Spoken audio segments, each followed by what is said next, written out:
Friends, आज का video बहुत ही ज़रूरी है क्योंकि ये एक अलर्ट मैसेज भी है यूनिवर्स की तरफ से उनके लिए जिनकी अवेकनिंग हो चुकी है, पर उन्होंने अपनी अवेकनिंग को सीरियस ना लेते हुए उसे इग्नोर कर दिया, खुद पे काम नहीं किया, इनर वर्क नहीं किया आंतरिक रूप से।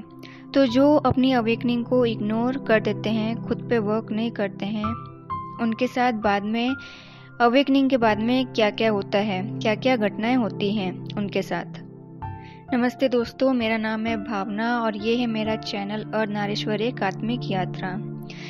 तो क्या क्या घटनाएं होती हैं आफ्टर अवेकनिंग उन लोगों के साथ जो अपनी अवेकनिंग को इग्नोर कर देते हैं और आंतरिक रूप से खुद पे काम नहीं करते हैं, इनर वर्क नहीं करते हैं। क्योंकि कुछ लोग जिनको मैं पर्सनली जानती हूँ, जो कि मुझसे बहुत क्लोज्ड हैं, मेरे बहुत करीब के हैं, तो उन्होंने अवेकनिंग को इग्नोर किया। जैसे ही उनकी अवेकनिंग हुई थी तो उन्होंने अपनी अवेकनिंग को इग्नोर कर दिया था, सीरियसली नहीं लिया। तो आज उनको किन किन समस्याओं का सामना करना पड़ रहा है वो मैं आज के वीडियो में बताने वाली हूँ कि मैंने क्या नोटिस किया उनकी लाइफ में। जैसे कि अवेकनिंग होती है तो हमारे भीतर समुद्र मंथन जैसी स्थिति होती है। उस वक्त बहुत कुछ अंदर दबा होता है, जो सप्रेस्ड होता है वो सरफेस पे आना शुरू हो जाता है।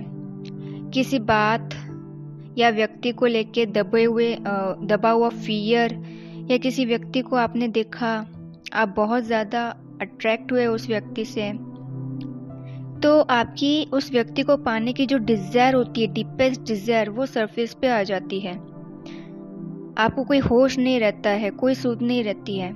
आपके मन में ये रहता है कि मुझे तो बस ये व्यक्ति, इससे मुझे शादी करनी ही है, इससे मुझे रिलेशनशिप रखना ही है। कोई स्थिति ऐसी बनी कि आपके मन का दबा सारा एंगर, जो गुस्सा है, एक ही बार में। और ये जो दबे हुए इमोशंस होते हैं, ऐसा नहीं है कि 1 या 2 दिन के लिए रहते हैं, ये महीनों महीनों तक रहते हैं सरफेस पे।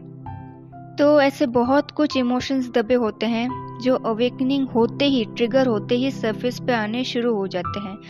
और व्यक्ति अगर खुद को नहीं संभाल पाता है उस स्थिति में, या वो जो मोमेंट होता है अवेकनिंग का, तो व्यक्ति डिप्रेशन या एंग्जाइटी का भी शिकार हो जाता है। डीप डिप्रेशन में भी व्यक्ति चला जाता है। तो जिन लोगों को मैं देख रही हूँ अब भी इस वक्त, जो इनर वर्क नहीं कर रहे हैं, इनर वर्क पे नहीं आ पा रहे हैं, कुछ भी स्थिति हो सकती है, उनके अंदर का ईगो इतना हावी हो रहा है उन पर।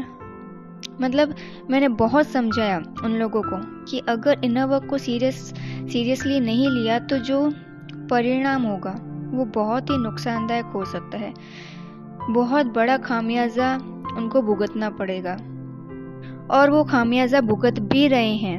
उन लोगों को बहुत हेल्थ इश्यूज हो रहे हैं, हालांकि वो मेडिकल ट्रीटमेंट भी ले चुके हैं, पर वो फिर से कुछ 1 या 2 मंथ्स रिलीफ मिलने के बाद फिर वही इश्यूज उनको फेस करने पड़ते हैं हेल्थ से रिलेटेड।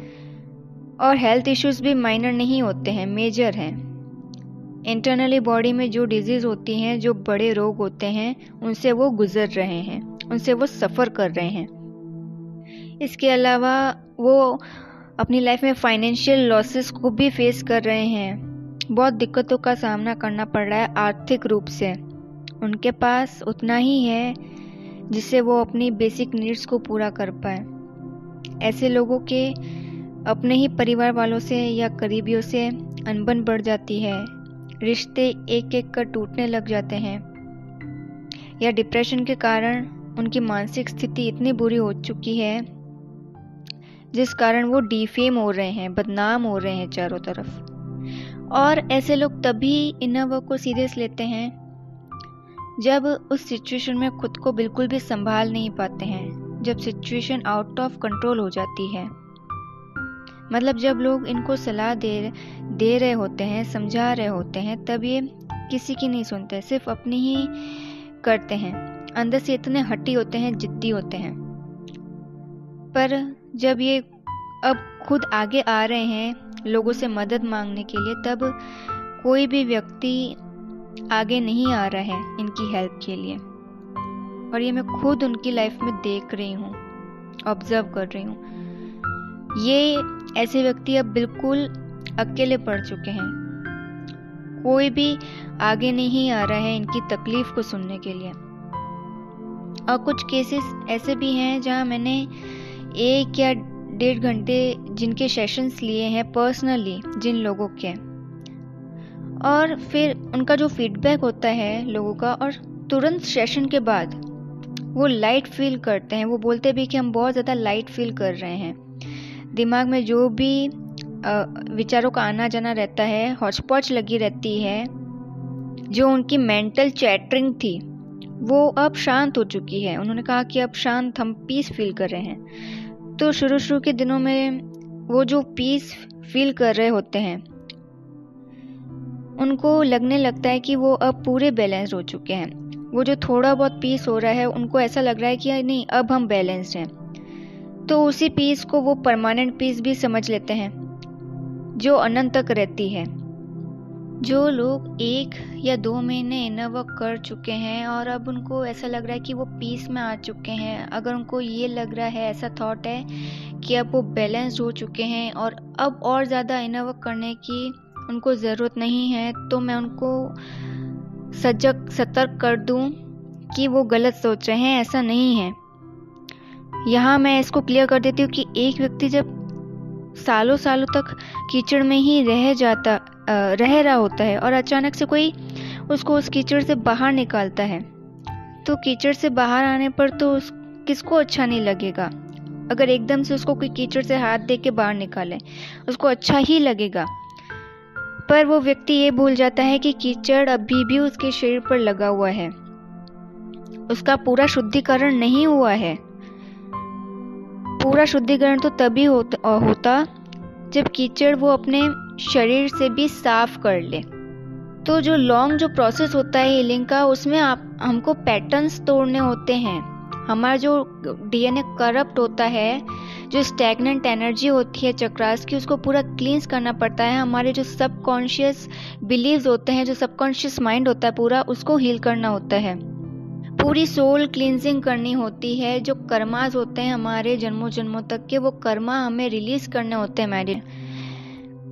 तो पूरा शुद्धिकरण तो हम तभी कहेंगे ना शरीर का, जबकि शरीर से भी कीचड़ साफ हो जाए। तो ऐसा ही होता है जब आप अपनी लाइफ के टॉक्सिक पैटर्न से बाहर आते हैं, तो टॉक्सिक लोगों से कट ऑफ हो जाते हैं। तो जाहिर सी बात है कि किसी ने आपको समझाया कि आपकी लाइफ टॉक्सिक है, आपकी जो सिचुएशन है, सराउंडिंग्स है, वो टॉक्सिक है। तो कोई सलाह देता है आपको कि आप उससे बाहर निकलो। तो आप जैसे ही बाहर आते हो उस टॉक्सिक पैटर्न से, तो आपको पीस तो फील होगा ही ना।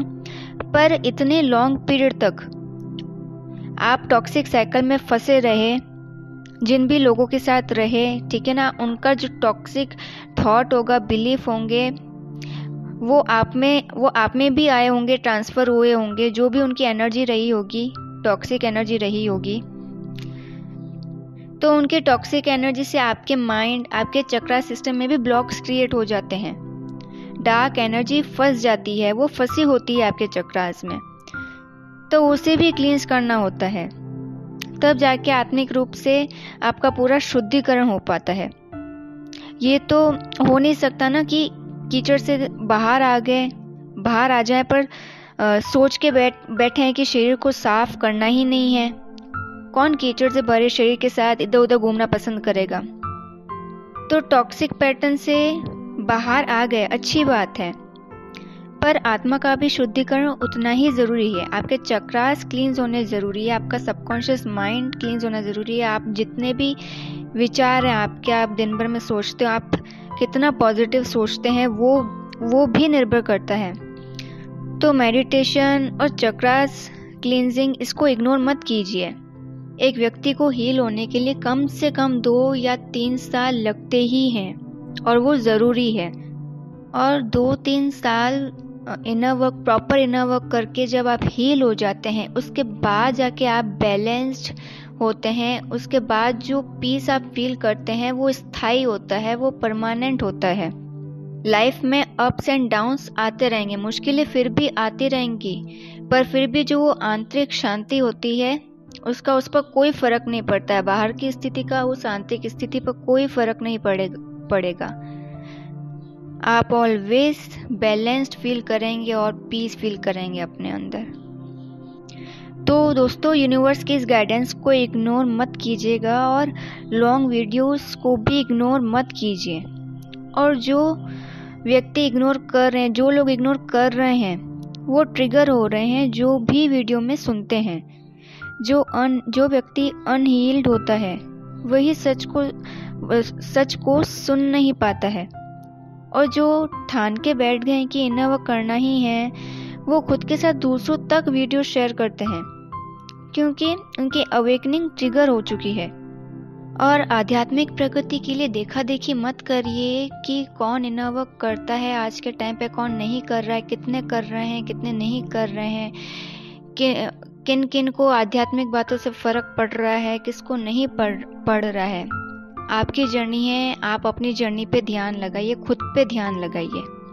तो दोस्तों, आज के वीडियो को मैं यहीं समाप्त करती हूँ। वीडियो को लाइक कीजिए, शेयर कीजिए, कमेंट कीजिए। जो भी आपकी समस्या हैं, आपके डाउट हैं, आप कमेंट बॉक्स में पूछ सकते हैं। और अगर चैनल पे नए हैं तो चैनल को सब्सक्राइब ज़रूर कीजिए। Till then, goodbye, God bless you.